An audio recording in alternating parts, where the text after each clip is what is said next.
Hi, I'm Tim. Welcome to Watchbox, and thanks for logging on. If you love this watch, email me, tmosso@thewatchbox.com. It's in the description below. Your purchase and pricing email question line for buying this or any watch you see on any Watchbox platform. Reach out to me directly. Email tmosso@thewatchbox.com. The Classic Fusion collection was launched in the late 2000s as a historical conduit to the original 1980 MDM Genève Hublot, a stripped-down watch originally viewed as an entry point to the Hublot catalog. The Classic Fusion today represents the best-selling watch from Hublot. In an era of discretion, the minimalist watch is king. And that's exactly what we have right here with this Hublot Classic Fusion Titanium Green, a model launched as you see it in 2018. It's made of grade 5 titanium, 42 millimeters in diameter, 9.8 millimeters thick, and 50.4 millimeters from lug tip to lug tip. We'll throw it on my wrist, which is 16 centimeters in circumference, and you'll see it wears quite well. Flat, flush, easily sliding underneath the cuff. This is a watch you can actually consider to be a bit of a dress watch by Hublot standards. I mean, it's disappearing under my sleeve as it is, and it will fit just as well underneath any kind of a dress sleeve and any kind of a jacket cuff. Now, the watch would fit, and I'm going to pull my sleeve back because it's disappearing here.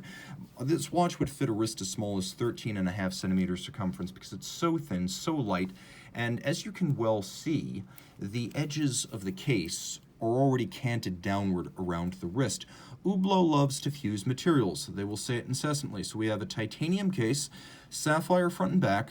Then we have a combination of vulcanized rubber with large rectangular scale alligator leather on the top in a olive green to match the dial. We have a monotone stitch. It's a matte finish alligator leather, and take note, this is a brand new Hublot factory strap.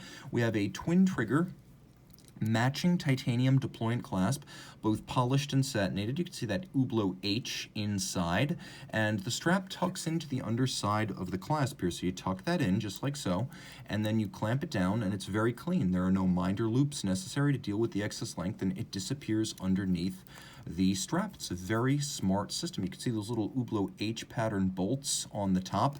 They are everywhere on this watch. They're on the hoods of the lugs. And then you can see we have a case that's surprisingly fluid and curvaceous. It's angular on the lug profile, satinated on the top, polished on the side, but beautifully curvaceous, sinuous and sexy on the side.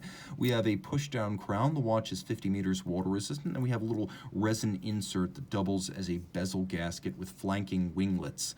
The timepiece features a polished bezel edge, a vertically satinated bezel top, and then little polished H-pattern Hublot bolts. The dial includes applique indices, rhodium-plated steel. The hands are also rhodium-plated steel. We have 2 Hublot H's here, and each of the indices is faceted to create a lovely jewel-like twinkle. The watch features hacking or stop seconds, so you can set the watch to the second against a reference time. Just make sure we're not in the date danger zone there. And then we also have a quick set system, so you can rapidly cycle the date if you wish. Turn it all over. We have a Sellita SW300 here. Now, the SW300 is basically Sellita's version of the ETA 2892A2. So bidirectional automatic winding. It has a 4 Hz beat rate, stop seconds, quick set date, 42-hour power reserve, and the main difference between the Sellita and the ETA, aside from some internal differences, that the ETA is a 21 joule movement, this is a 25. Again, all of this water resistant down to 50 meters, and this is a reliable, thin, fine, and tough caliber that allows this watch to be under 10 millimeters thick. Reach out to tmosso@thewatchbox.com for purchase and pricing details.